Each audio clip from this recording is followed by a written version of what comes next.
Hello everyone, so welcome back to my channel. Definitely आज की video बहुत ही इंपॉर्टेंट होने वाली है related to online gaming ban से रिलेटेड। ठीक है, डेफिनेटली इस वीडियो को देखना सो दैट इसमें जितनी भी इन्फॉर्मेशन आपको शेयर की गई है वो अल्टीमेटली कहीं ना कहीं स्टॉक मार्केट से रिलेटेड ही है। ठीक है, यानी कि इस गेमिंग बैन की वजह से किन कंपनीज़ में इसका डायरेक्टली इम्पैक्ट पड़ेगा, ओवरऑल इकोनॉमी पे क्या इम्पैक्ट पड़ेगा। ठीक है, तो वो सारा डिटेल में आज हम लोग कवर करेंगे।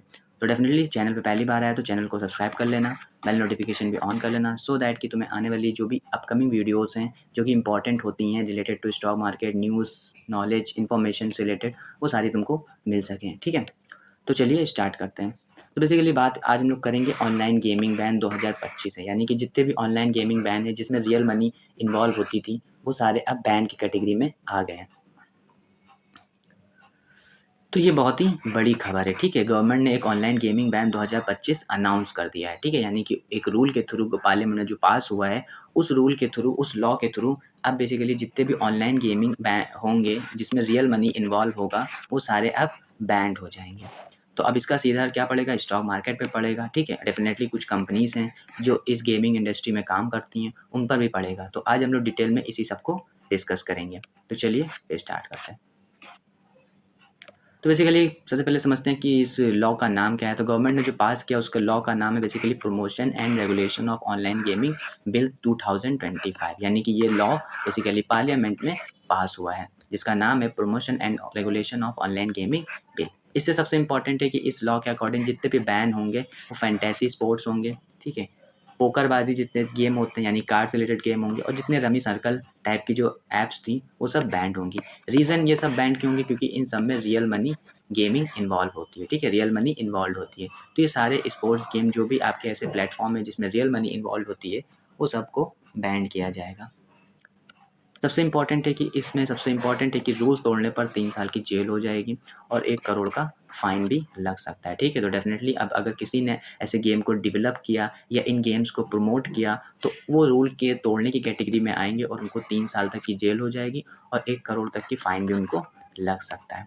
सबसे इम्पोर्टेंट है कि इसके यूज़र्स अप्रॉक्सीमेटली जो इन सब ई स्पोर्ट्स में रिलेटेड जो ये सब गेमिंग से रिलेटेड जितने भी यूज़र्स थे वो लगभग 45 करोड़ थे। ठीक है, तो अब इस बैन के थ्रू इन सबको डायरेक्टली अफेक्टेड होगा, यानी कि 45 करोड़ जो ऐसे मतलब यूज़र्स थे जो इन सब रियल मनी गेमिंग में इन्वॉल्व थे, यानी कि ये यहाँ पे पैसा लगा के गेम खेलते थे। ठीक है, जो कि बहुत ही डेंजरस था कंट्री के लिए। तो डेफिनेटली इस बैन के बाद इन यूज़र्स का जो डायरेक्टली अफेक्टेड हुए हैं वो अच्छी बात है। 45 करोड़ यूज़र्स डायरेक्टली इससे अफेक्टेड हुए हैं। इसी के साथ-साथ गवर्नमेंट को भी इससे लॉस हो हुआ है। क्यों? क्योंकि यहाँ पे 7,000 करोड़ का जीएसटी रेवेन्यू हर साल गवर्नमेंट इन गेमिंग प्लेटफ़ॉर्म से कलेक्ट करती थी। ठीक है? यानी कि ये गेमिंग प्लेटफ़ॉर्म क्योंकि अब चला रहे थे तो इनको टैक्स देना पड़ता था, तो जीएसटी के फॉर्म में सरकार को 7,000 करोड़ का टैक्स देते थे। तो अब जब ये बैंड होंगे ये गेमिंग प्लेटफ़ॉर्म तो डेफ़िनेटली सरकार को भी इससे लॉस होगा। सो ओवरऑल अभी हम लोगों ने समझ लिया कि इस लॉ का नाम क्या है। ठीक है, बैन क्या-क्या हो रहे हैं, रूल तोड़ने पे क्या-क्या सज़ा हो सकती है, कितने यूज़र इससे अफेक्ट हो सकते हैं और सबसे इम्पोर्टेंट कि गवर्नमेंट का इसमें कितना लॉस होगा इस रूल के लॉ के बाद। अब बात कर लेते हैं ओवरव्यू पूरे इंडस्ट्री गेमिंग इंडस्ट्री का ओवरव्यू कितना था।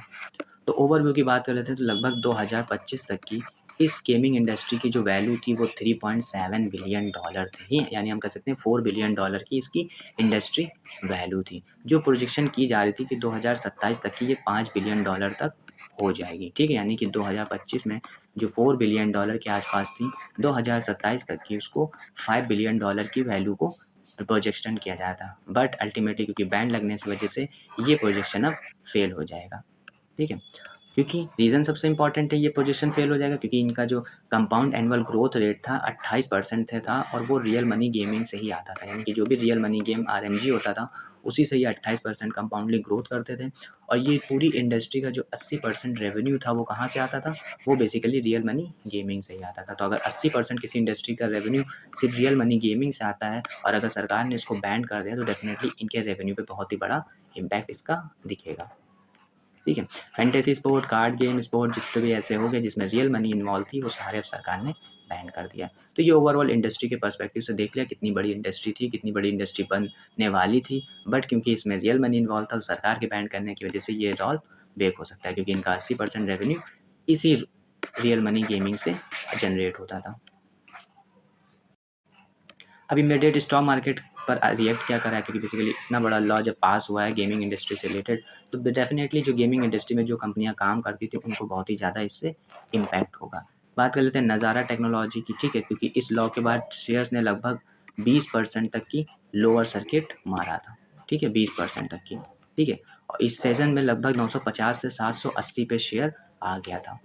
तो नज़ारा टेक्नोलॉजी जो कहती है कि हम डायरेक्टली नहीं इन्वॉल्व हैं, बट कहीं ना कहीं ये इनडायरेक्टली इन्वॉल्व है, ठीक है, इन्हीं गेमिंग प्लेटफॉर्म में। तो हो सकता है इस लॉ के बाद इस शेयर में अच्छा खासा 20% का एक ही दिन में करेक्शन आया था, ठीक है, जहां 950 का शेयर 780 पे आ चुका था। वहीं दूसरी कंपनी जो इन गेमिंग प्लेटफॉर्म से रिलेटेड काम करती, that is called delta Corp, जो रमी जैसे पोकरबाजी जैसे प्लेटफॉर्म को प्रमोट कर जाती है, उनमें पैसा इन्वेस्ट किया हुआ है। तो ये भी लगभग 12% का वाइप आउट इसका हो गया और लगभग 500 करोड़ का मार्केट कैप चला गया, यानी कि 12% शेयर एक ही दिन में धड़ाम हो गया था और लगभग 500 करोड़ का मार्केट कैप वाइप आउट हो गया। तो ये भी बहुत ही इंपॉर्टेंट है। तो ये दोनों कंपनी बेसिकली नज़ारा टेक्नोलॉजीज में तो डेफिनेटली अभी निखिल कामनाथ ने भी पैसा डाला था, ठीक है, SBI म्यूचुअल फंड ने भी पैसा डाला था। तो जब ये लॉ बना है तो डेफिनेटली इनका इन्वेस्टमेंट भी कहीं ना कहीं हम कह सकते हैं खतरे में है, क्योंकि ये सब कंपनीज जो हैं नज़ारा टेक्नोलॉजी, डेल्टा कॉर्प, ये भी मैक्सिमम जो काम करती हैं वो गेमिंग प्लेटफॉर्म से रिलेटेड ही काम करती हैं। तो ये basically immediate stock market correction था, जहाँ नज़ारा टेक्नोलॉजीज में अच्छा करेक्शन आया और डेल्टा कॉर्प का भी 500 करोड़ का मार्केट कैप स्वाहा हो गया। ओवरऑल मार्केट की बात कर लेते हैं तो लगभग गेमिंग सेक्टर में 2000 करोड़ की वैल्यू लॉस हो चुकी है, ठीक है, एक ही दिन में बेसिकली जैसे ये लॉ पास हुआ। सेंसेक्स, क्योंकि अब ये गेमिंग इंडस्ट्री में बहुत ही बड़ा सेक्टर नहीं है जो पूरे ओवरऑल इंडेक्स को इम्पैक्ट करे, तो 0.5 की माइनर करेक्शन आ गई थी, बट सेक्टर स्पेसिफिक अच्छा क्रैश था, ठीक है, सेक्टर स्पेसिफिक यानी गेमिंग इंडस्ट्री के जितने भी इस शेयर्स थे उनमें अच्छा करेक्शन आया है। तो ये ओवरऑल ये दोनों कंपनीज में एक अच्छा इम्पैक्ट इसका दिखा। अब इसमें स्टॉक गिरने के रीज़न थे, तो बेसिकली वही बताया मैंने कि इसका जो 80% रेवेन्यू होता था ये गेमिंग इंडस्ट्रीज़ का, ये स्टॉक्स का, वो बेसिकली रियल मनी गेमिंग से ही आता था। तो अब रियल मनी गेमिंग जैसी बैंड हुई तो डेफिनेटली इनका 80%, 70-80% रेवेन्यू पे डायरेक्टली इम्पैक्ट हुआ। इस वजह से एक रेवेन्यू लॉस की वजह से भी शेयर प्रिडिक्ट किया गया कि अच्छा खासा लॉस में जा सकता है। सेकंड, पैनिक सेलिंग आ गई, क्योंकि बल्क में सेलिंग स्टार्ट हो गई कि ये कोई लॉ बन गया इतना तगड़ा रिलेटेड किसी इंडस्ट्री पे, ठीक है, वो डायरेक्टली वो लॉ इंडस्ट्री को इम्पैक्ट करेगा, तो डेफिनेटली इन्वेस्टर में एक पैनिक सेलिंग भी क्रिएट हो गई, ठीक है। रूल्स अनक्लियर हैं, अनसर्टेनिटी अभी बहुत ही ज़्यादा है कि ये कंपनी कैसे ग्रो करेंगी, क्योंकि अगर ये एक सेक्टर पूरा ये RMG जो इनका 80% रेवेन्यू है वही अगर ड्रॉप डाउन हो गया तो ये कैसे अपने आप को ग्रो करेंगी, तो ये बहुत ही ज़्यादा अनसर्टेनिटी अभी इन शेयर्स कंपनी से रिलेटेड बनी हुई है। नेगेटिव सेंटीमेंट भी है, क्योंकि पूरा डिजिटल सेक्टर पर प्रेशर है, ठीक है, नेगेटिव सेंटीमेंट तो है, डेफिनेटली एक लॉ बना है पार्लियामेंट में जो डायरेक्टली इन इंडस्ट्रीज को इफेक्ट कर रहा है, तो एक बहुत ही तगड़ा नेगेटिव सेंटीमेंट भी है इन सबसे। तो ये ओवरऑल गिरने का मेन कारण सबसे इंपॉर्टेंट है कि इनका रेवेन्यू जो मेन आता था उसी पर डायरेक्टली लॉ ने इम्पैक्ट मारा है। ब्रॉडर इकोनॉमिक रिपल की बात कर लेते हैं तो बेसिकली इस बैंड से लगभग 2 लाख लोगों की लगभग जॉब्स को खतरा है, ठीक है, यानी कि ये जा सकती हैं, क्यों, क्योंकि बेसिकली गेमिंग इंडस्ट्री इतनी बड़ी थी कि इसमें अप्रॉक्सीमेटली 2 लाख जॉब्स थी, ठीक है, डायरेक्टली या इनडायरेक्टली लोग काम करते थे। तो डेफिनेटली अब जब ये बैंड होगा तो ये 2 लाख जॉब जो हैं उनको लॉस झेलना पड़ सकता है और गवर्नमेंट का भी लॉस हो रहा है, जो बेसिकली GST कलेक्ट करती थी RMG से यानी रियल मनी गेमिंग से, वो 7,000 करोड़ एनुअली करती थी। तो अगर अब ये बैंड होगा तो डेफिनेटली ये इनका भी गवर्नमेंट का लॉस भी होगा। रेवेन्यू डैम इनोवेशन हो जाएगा, यानी कि इनोवेशन जो की बात हुई थी उसमें भी थोड़ा ड्रॉप डाउन आएगा और लगभग 15 बिलियन वैल्यूएशन इरेज हो जाएगा, ठीक है, जो कि गेमिंग इंडस्ट्री का ओवरऑल $15 बिलियन है वैल्यूएशन, उस पर भी एक खतरा मंडरा रहा है, वो भी गायब हो सकता है। बेसिकली मिड कैप इंडेक्स में ज़्यादा इफेक्ट दिखा है, क्योंकि ये जो शेयर्स होते हैं सब मिड कैप से रिलेटेड होते हैं, तो इन इंडेक्सेस में ज़्यादा इम्पैक्ट आया। तो ओवरऑल ब्रॉडर इकोनॉमी की बात करें तो 2 लाख लोगों की जॉब का लॉस होने का खतरा इस गेमिंग इकोसिस्टम में। गवर्नमेंट का 7,000 करोड़ के आसपास का GST लॉस होने वाला है, क्योंकि इन कंपनीज के थ्रू मिलता था, और 15 बिलियन जो वैल्यूएशन थी $15 बिलियन की, वो भी अब वाइप आउट होने की संभावना है और मार्केट इंडेक्स में बहुत ही कम इफेक्ट दिखा है, मिड कैप में ही थोड़ा बहुत दिखा है, ठीक है।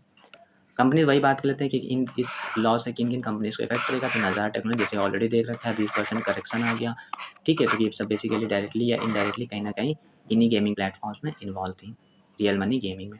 डेल्टा कॉर्प जैसे पोकरबाजी जैसे गेमों में भी इन्वॉल्व थी, तो इसका भी कम से कम 500 करोड़ का मार्केट कैप हो गया और यूनिकॉर्न स्टार्टअप पे भी इसका बहुत ही डायरेक्टली इम्पैक्ट पड़ा, क्योंकि ये जो जैसे ड्रीम 11 हो गया, MPL हो गया, रमी सर्कल हो गया, तो ये सब क्या करते थे, मेक माई 11 करके कोई एक कंपनी थी, ठीक है, 11 सर्कल, तो बेसिकली ये सब क्या करते थे, यही रियल मनी गेमिंग को इन्वॉल्व करते थे। ड्रीम 11 ऑलरेडी तुम सब जानते हो।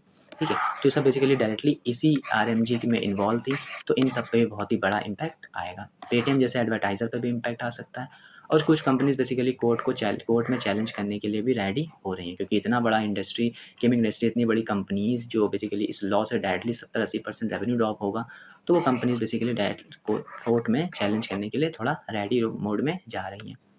तो ये और अफेक्टेड देख लेते हैं। तो ये तो टेक कंपनीज़ के, ये बेसिकली यूनिकॉर्न स्टार्टअप थे जो कंपनी, इनके शेयर तो लिस्टेड नहीं, बट इन कंपनीज़ को डायरेक्टली इम्पैक्ट इस लॉ से होगा। ठीक है। लॉन्ग टर्म इम्पैक्ट की बात करें तो वही कह रहे हैं कि स्टार्टअप का वैल्यूएशन पूरा वाइप आउट हो गया है, यानी कि $15 बिलियन तक की पूरा वैल्यूएशन जो था इस इंडस्ट्री का, स्टार्टअप का, वो पूरा वाइप आउट हो गया। जैसे ड्रीम इलेवन, एमपीएल, माई इलेवन, सर्कल, ये सब बहुत ही बड़े वैल्यूएशन, मतलब बहुत ही ज़्यादा रेवेन्यू जनरेट कर रही थी, बहुत ही बड़ी कंपनी थी।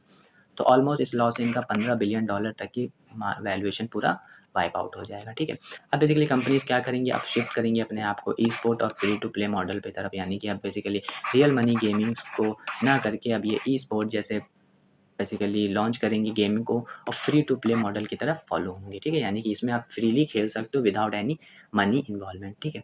और जो कि इन्वेस्टर हैं, वीसी इन्वेस्टर, वो भी अब कॉशियस हो जाएंगे, फंडिंग स्लो हो जाएगी। क्यों? क्योंकि जो भी बेसिकली बड़ी बड़ी कंपनीज थी, ड्रीम इलेवन, एम सर्कल, नज़ारा टेक्नोलॉजी, डॉक, डेल्टा कॉप, तो सब बेसिकली अब इनको फंडिंग मिलना भी मुश्किल हो जाएगी। रीज़न क्योंकि ये सब बेसिकली गेमिंग इंडस्ट्री में इन्वॉल्व थी और उसमें आरएमजी सबसे बड़ा इनका रेवेन्यू ग्रोथ था। तो जब उसी पे इम्पैक्ट पड़ा है तो अब इसकी ग्रोथ में एक डेंजरस साइन आ सकता है। तो बेसिकली इन्वेस्टर भी अब कॉशियस हो जाएंगे और फंडिंग इन सब कंपनीज़ में, शेयर्स में और ये जैसे स्टार्टअप में भी डायरेक्टली इम्पैक्ट कर सकती है। पॉजिटिव साइड ये है कि बेसिकली जो अब पैसा इन सब कंपनीज़ में जाने वाला था वो अब शिफ्ट हो जाएगा एंटरटेनमेंट में और एडटेक में पैसा शिफ्ट हो जाएगा। यानी कि जो पैसा इधर जाने वाला था, लगभग $15 बिलियन की वैल्यूएशन थी, तो अब वो बेसिकली एंटरटेनमेंट और एडटेक से रिलेटेड चीज़ों में शिफ्ट हो जाएगा। इन्वेस्टर अब इधर फोकस करेंगे। एक्सपर्ट का व्यू क्या है? तो एक्सपर्ट कह रहे हैं ये शॉर्ट टर्म पेन है, लॉन्ग टर्म भी बेसिकली कह सकते हैं। अगर कंपनी ने अपने मॉडल को मॉडिफाई करके एक ग्रोथ की तरफ, वापस से रेवेन्यू की तरफ, डिफरेंट रेवेन्यू डाइवर्सिफाई करके अचीव कर लिया, तो डेफिनेटली ये लॉन्ग सिर्फ शॉर्ट टर्म ही पेन हो सकता है। बट क्योंकि अगर रेवेन्यू इनका 80% कंपनीज का अगर आरएमजी से जनरेट होता था, तो डेफिनेटली एक बड़ी बात है कि ये कैसे अपने आप को भाई एक रेवेन्यू ग्रोथ कंपनी बना पाएंगे। ठीक है। कोर्ट में चैलेंज पॉसिबल है क्योंकि कंपनीज रेडी हो रही हैं कोर्ट में चैलेंज करने के लिए इस लॉ के। ठीक है। रिकवरी होगी बट शिंक आ जाएगा, यानी कि रिकवरी तो चलो हम कह सकते हैं कंपनी रिकवर तो हो जाएगी, बट जो उसका रेवेन्यू ग्रोथ है बहुत ही ड्रॉप डाउन हो जाएगा। ठीक है। न्यू अपॉर्चुनिटीज़ क्या होगी, फ्री टू प्ले गेम्स हो जाएंगे, यानी कि आप यहाँ पे गेम खेल सकते हो विदाउट एनी मनी इन्वॉल्वमेंट का। ठीक है। ई स्पोर्ट्स टूर्नामेंट टाइप के चीज़ें इन्वॉल्व अब ज़्यादा मतलब आ जाएंगी कल्चर में। ठीक है। ई स्पोर्ट टूर्नामेंट बहुत ही ज़्यादा होने लगेंगे क्योंकि पहले ये सभी ड्रीम इलेवन, एम आई सर्कल, ये सब में सब फंसे हुए थे, तो उससे हट के अब ई स्पोर्ट टूर्नामेंट भी स्टार्ट हो जाएंगे। अब बेसिकली ग्लोबल मार्केट पे ले जाने की कोशिश करेंगे ये कंपनीज़, क्योंकि इंडिया में तो बैंड है, डेफिनेटली अब इसको ग्लोबली, क्योंकि बेसिकली ये ड्रीम इलेवन, मेले सर्कल, ये जो सब था ये बेसिकली कहीं ना कहीं इंडिया में बहुत ज़्यादा था, बट अब इंडिया में अगर लॉ बन गया है तो डेफिनेटली अब ये कंपनीज ट्राई करेंगे कि हम इसको ग्लोबल लेवल पर ले जाएं। ठीक है। और इन्वेस्टमेंट के पॉइंट ऑफ व्यू से देखें तो अब इन्वेस्टर ज़्यादा वर्चुअल रियलिटी और मेटावर्स में इन्वेस्ट करने की कोशिश करेंगे। तो ये बेसिकली हम ये कह सकते हैं अपॉर्चुनिटीज़ भी कुछ आ गई, like free to play games हो जाएगा, स्पोर्ट टूर्नामेंट होगा। अब इन कंपनीज़ को होगा कि ग्लोबल की तरफ शिफ्ट होने की कोशिश करेंगे और इन्वेस्टर वर्चुअल और मेटावर्स में इन्वेस्ट करेंगे। कंक्लूजन बैन कर देते हैं तो ban is not just for the growth. ठीक है। Ban should the entire sector. Definitely इस लॉ ने पूरे एंटायर सेक्टर, गेमिंग सेक्टर को एक इफेक्ट मारा है। शॉर्ट टर्म डाउन ट्रेंड में है, यानी कि शॉर्ट टर्म में तो बेसिकली डाउन ट्रेंड में है और लॉन्ग टर्म में भी अनसर्टेनिटी बनी हुई है। ठीक है।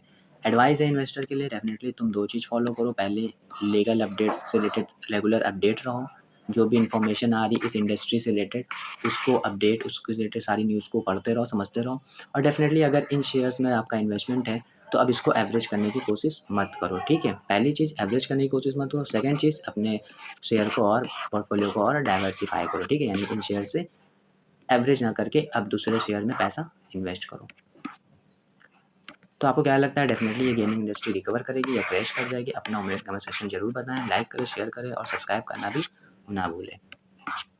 तो overall this is all about the information जो कि ऑनलाइन गेमिंग बैन से रिलेटेड जो लॉ पार्लियामेंट बना है उसका कंपनी से रिलेटेड, किन स्टॉक मार्केट से रिलेटेड कैसा इम्पैक्ट आएगा, वो सारे हम लोगों ने डिटेल में डिस्कस कर लिया। तो डेफिनेटली लाइक करना, शेयर करना, फॉलो करना और मिलते हैं नेक्स्ट वीडियो में। तब तक के लिए बाय।